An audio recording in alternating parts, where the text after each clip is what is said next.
Hello everyone, welcome to ODST Halo Guide. It's me, Perplexality here, and we are watching probably my best gameplay up to date, some Ragnarok CTF, which is where, if you guys have seen some of my other videos, is where I generally tend to get a lot of my crazy sprees and sniper gameplay.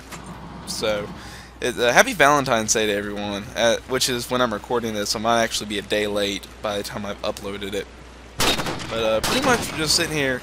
This actually occurred a few days ago, and I could get the stats for you by the end of the game if you want. But I get some pretty crazy stats. It's a pretty amazing game, in my opinion. So it's definitely my best one I've had. And it starts off a little slow, and it starts picking up around 3 minutes. So if you're here just for the gameplay and not for the commentary, then feel free to skip forward to about 3 minutes where I get another sniper rifle. But if you're here for the commentary, welcome, and welcome back to ODST Halo Guide. Pretty much, I've just been sitting around playing Halo with WTD2, Chiboxeria, and Chiboxeria's Guest. You've probably seen all of them in a lot of my videos, and they're all in this game too. And pretty much just been playing around with them, having some fun time. CTF is pretty much our playlist. We've locked that down. And we pretty much have it down to a science. WTD and Chiboxeria's Guest will usually head up on offense, while I will kind of play by ear on where I'm needed, and the regular Chiboxeria will play defense. So we have a general setup, which is nice to have a group of people that kind of know what they're doing before they get into a game. So pretty much, as you guys know, my kind of position is I kind of wait around to see where I'm needed, what I can really get away with, how much map control the other team has, and then, if they don't have a lot, work on establishing our own map control so we can kind of dominate the game. And map control is by far the most important in CTF, because what happens in CTF is you have to move the flag all the way across the map in order to get just any points at all. So if you can't even leave your base, then there's no way you can get to the enemy base, get a flag, and then return. It's just impossible. It's impractical. So map control is definitely still one of the most important things to establish in any game type, but especially capture the flag. And pretty much right now, I'm timing the sniper. Sniper spawns every 3 minutes. I picked up the sniper usually around 14:50 something on the in-game clock, because it usually takes me about 5 seconds to run to it at the beginning of the game. So it will probably spawn at 11:50 something pretty much every single time, and then after that it's 8:50 something, 5:50 something, 2:50 something, and then end of the game. So pretty much you want to know when your weapon respawns, if it is on constant respawn timer. Pretty much just camp around the base so that I don't stray too far, and I pick it up as soon as it spawns. See here, it's about to spawn. As you can see, it's pretty close to 11:50 something. So I'll just sit here, and it's a pretty good way to determine. A lot of times, if you can figure out how long it takes you to get across the map, it'll be spawning literally as you walk into that room, which I've had the pleasure of, having that perfected down to a science. And pretty much what I want to focus on is people sniping on this map. This is generally gauged to how you guys should play and how CTF pretty much conducts itself in general, which is map control. The sniper is the key controller of map control, and what you need to do is be sure that you establish, pretty much you want to make sure that no one can get into your half of the map, and then once you feel comfortable, move on to the other half of the map and start controlling that part, which will allow your team to start making caps. See, right here, we pretty much started getting comfortable kind of pushing, so I'm going to push kind of halfway. And what I really want to do is, if they don't use their sniper, I want to get on top mid, but you have to kill their sniper first, because the best way to kill someone's sniper is to get a sniper rifle and do it yourself, or to have your team sniper do it. So as a sniper, you always want to watch out for other snipers in the area. Those are pretty much your biggest threats. Once you take them out, you can move up to a much more aggressive position, at least until it respawns. On this game, they never really use their sniper rifle. We tend to take it out of their base a lot before anyone grabs it during this game, so it's pretty safe for me to push up. And me being confident enough in my sniper, I feel pretty assured that I can at least get away and or kill anyone who poses a threat to me. So as I'm in this half of the map, pretty much what you want to be is at top mid. Top mid, as long as you're not in any danger, gives you the ability to see behind the enemy's base, in front of the enemy's base, the middle of the map, in front of your base, and behind your base. Pretty much the entire map, if you exclude a few little tunnels and caves. See, pretty much anyone trying to leave their base, I can kind of pick off. Anyone camping in their base, I can just really frustrate them, and I can control their map really easily. The only thing that really poses a threat to me is that Manus over there, which a lot of my teammates are really good at getting rid of. We've kind of got that down to a science. So pretty much, just your angle is important. If top mid isn't working for you, you're in too much danger, move. You don't always want to be in top mid because pretty much it's very unsafe. You only want to go there if you've gotten rid of the sniper and you feel like you have enough team support. If you can't go there, then feel free to move over to the sides of the map, over by Pelican, over by Turret, and you're pretty much able to still see a good portion of the map and control it. So right here I'm timing the sniper rifle and it'll spawn within the next, X amount of seconds. So that's pretty much the only reason I've returned to the base, and because that Manus is still out there. Now notice what I do here. You can see clearly 4 people on our map, and instead of pushing, what I'm going to do is I'm going to sit back, and then as soon as I get to a more manageable position, I'm going to leave. Because what happens is, if I go challenge 4 people, I'm going to die. I'm going to lose a sniper rifle, and that loses time and map control. Or I could let them kind of leave, and then from a ranged attack, take out, 2 people taken out right there. Here comes the third, no-scoped his shield already away. Missed 2 no-scope shots, doesn't matter, I got the third. So now the CTF, the flight carrier guy's all by himself. I was able to take out 3 people, rather than taking out no one and dying.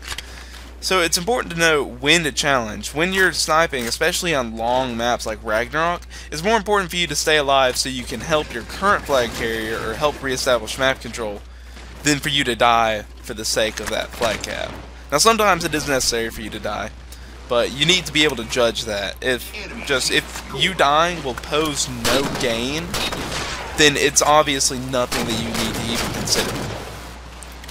So again, now that we've pretty much got the cap underway, and now that I still have the sniper rifle, I'm just going to make sure I have on lock our map control. And, what I'm going to do here is I'm going to wait for pretty much our team to kind of push forward. I'm going to kind of help our Manus, because it appears that most of the people are flocking to him. Which, as a sniper, the great thing to do is to focus on what the Manus is doing. Because when you are with him, a lot of people will be focused on shooting the Manus, not you. Stay a fair range away. But you're also able to get those quick kills, so he may lower someone with a machine gun in the body, and then you can finish him off with a body shot. You don't even have to get that headshot. And then you're able to defend him pretty well, because he's not good against all those flyers. So see, I kill 2 people off. Here comes the third one flying up. I just go on a rampage, which is 20 kills without dying. Which we're starting to kind of climb the spree ladder, and it will get pretty crazy by the end of the game, which I was very, very happy with. When I finally achieved it. So again, as you can see, I'm pretty much out of sniper rifle ammo. And what I'm going to do is I'm going to switch to a weapon. First of all, because with ammo, if you already have the sniper rifle, then you're only going to get 12 shots. But if you have a different weapon and you trade it out, you're going to get 16 shots. 4 more shots makes a big difference. So, especially when you run out of power weapons or you're using any kind of perk, even without the ammo perk, you still get 4 more shots. But you just don't get as many. But just always trade out any empty weapon you have. I mean, an AR is better than an empty sniper rifle. I take it any day. So again, I pretty much know the sniper's gonna respawn soon. So I'm gonna sit there and stare at it. I actually remember this game. I was staring at it and I was like, it's gonna respawn now. Now. And I was sitting there for about I miscalculated by about 15 to 20 seconds. But eventually the sniper respawns. And as you can see, I have 16 more shots to do whatever I want. As soon as the carrier gets out of the base, I have a decent range advantage on him. I'm not going to rush the shot. I want to do it in one clean shot, so I'm going to make sure I get a good headshot. Boom. Killed. 25 kill spree already right there with the untouchable. You just want to kind of maintain that range advantage, especially as a sniper. Because Ragnarok map being as big as it is, it's almost impossible not to maintain that range advantage. So as long as you don't do anything to intentionally like jeopardize it, you'll do a pretty decent job of staying alive, as long as you just watch out for those enemy snipers and some people who are really persistent with some DMRs. If you can watch out for those two things, you'll pretty much be safe. You know, again, and then as soon as we work on making the flag safe, it's immediately back to map control. Top mid right now is pretty safe, and they stay away from it a lot, so I'm gonna generally hold up there, especially because it has a nice view of the flag right there, and kind of see generally what I want to do. And notice I don't rush the shot right there. I wait till I can get the perfect headshot. That one I had to rush because he was about to go behind cover. But pretty much I work on generally not rushing shots I don't have to. And there's the Invincible, which is 30 kills in a row without dying. So we're already starting to climb, but there's only 2 more higher sprees, the Inconceivable and the UnFriggenBelievable, which are very high marks to get. I've only ever gotten 3 Inconceivables as far as I'm aware. So again, you just want to focus on establishing map control. You don't want them to be able to move into your half of the map, because if they move into your half of the map, they can get the flag. If they pull the flag, they can kind of inch it. But if you stop them from ever being able to pull it, then you have nothing to worry about, because they'll never be able to inch that flag kind of forward. And even from top mid, I can be a pretty devastating force in stopping it. And pretty much what you want to do is combine them to their base. From here, I can see all the way back into their base, and pretty much anyone who pops out. So I don't have to worry too much about enemies. See, like, triple kill, Inconceivable. Right there's 35 kill streak, and it's just easy to pick people off when you get it. See, we got a flag carrier who's moving, and just see how generally I know where they're kind of spawning. You always want to look at where your team is not, and that's most likely where the enemies are spawning. You just want to be able to pick off people that are going to cause harm to your flag carrier. And the Manus and me working together are pretty much unstoppable, because the Manus can take all the shots and can deal out a very heavy amount of damage, and I can reach those people that are really far away, and as long as I stay away from being shot excessively, then I'm pretty much able to just control the whole map, especially with that Manus assistance. So it's always very important. And as a sniper, you'll always get these occasional guys flanking. UnFriggenBelievable is the 40 kill streak, by the way, but you'll always get guys who are flanking like that. You always just need to keep an eye out. It would have sucked to die on the 39 kill streak and not get the UnFriggenBelievable, which actually is my first and only one to date of whenever this was, which was Valentine's of 2013. So it's pretty amazing for me, and I'm pretty sure for most general players you only get a handful of those. They don't happen every single game. So you always want to be able to watch out and pretty much be able to control your deaths. See, right now I'm still keeping that nice range on everyone. And I'm going to run back for some more sniper ammo. As you can see, we only have about a minute and a half left in the actual game. And I'm just going to run back. And basically what I'm working on is just getting sniper ammo. Sniper is by far the most devastating weapon for map control. Nothing reaches as far and can kill as quickly as a sniper rifle, as long as you're good with it. So, again, it's always nice to have a designated sniper, and just work on those sniping skills. I'm going to come out with a sniper guide and that new player guide that I've been working on.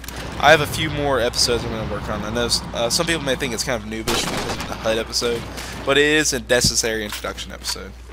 Oh, and this part actually gets mildly dirty right here when these guys pop around.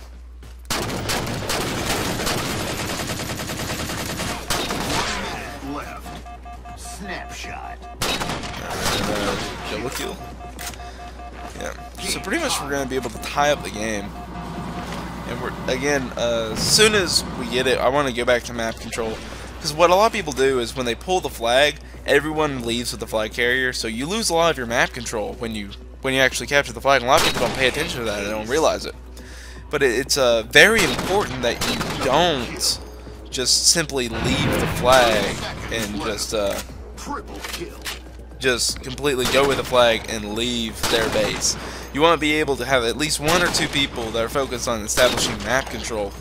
And you see, as a sniper here, I'm pretty much needed. As soon as I have the ammo, I need to stay up on top mid and pretty much dominate where they can go, because they can't make a counter cap if they can't even get to your base. And as you can see, I kind of run out of ammo, so I'm kind of just following the flag carrier to look like some extra, make it, you know, look unfriendlier to attack the flag carrier. And don't tell the person I was playing with I accidentally betrayed him and got the flag cap. And the funny part is, the person I betrayed is subscribed to me. I know they will see this video, so that's kind of funny. But thanks for watching. Comment, rate, subscribe, because those likes and comments help me out a lot. And I hope you guys have a nice day. ODST out.